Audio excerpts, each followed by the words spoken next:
Syed ಝೈನಬ್ education ಫೌಂಡೇಶನ್ನ ಸಂಸ್ಥಾಪಕರು ಮತ್ತು ಅಧ್ಯಕ್ಷರು. ಅವರ ಹೆಸರು ಅಲ್ಲಜ್ ಅತೀಕ್ ಅಹಮದ್ ಸಾಹೇಬ್ ಅಂತ. ಆ ದೇವರ ಕೃಪೆಯಿಂದ ಇವತ್ತಿಂದ ಡಾಕ್ಟರ್ ಅಲ್ಲಜ್ ಅತೀಕ್ ಅಹಮದ್ ಸಾಹೇಬ್ ಅಂತ ಇವತ್ತು ನಾಮಕರಣ ಆಗಿದೆ. ಇದರ ಕಾರಣ ಇದು ದೇವರು ಕೊಟ್ಟಿರ್ತ ವರ. ಇವರ ಸಮಾಜ ಸೇವೆ ತಾವೆಲ್ಲ ನೋಡಿದ್ದೀರಾ. ಸೈಯದ್ ಝೈನಬ್ ಎಜುಕೇಷನ್ ಫೌಂಡೇಶನ್ ಅಂತ ಒಂದು ಸಂಸ್ಥೆ ಇದೆ.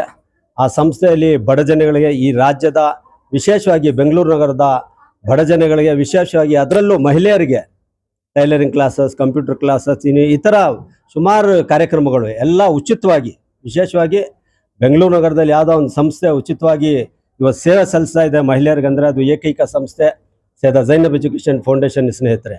ಹಾಗಾಗಿ ಅದ್ರ ಜೊತೆಗೆ ವಿದ್ಯಾಭ್ಯಾಸದ ಕಡೆ ತುಂಬ ಗಮನ ಕೊಡ್ತಾ ಇದ್ದಾರೆ. ಇವತ್ತು ಬ್ರಾಡ್ ವಿಷನ್ ವರ್ಲ್ಡ್ ಸ್ಕೂಲ್ ಅಂತಿದೆ, ಹೆನ್ನೂರಲ್ಲಿದೆ, ತನಿಸಂದ್ರಲ್ಲಿದೆ. ವಿಶೇಷವಾಗಿ ನಮ್ಮ ಜನಕ್ಕೆ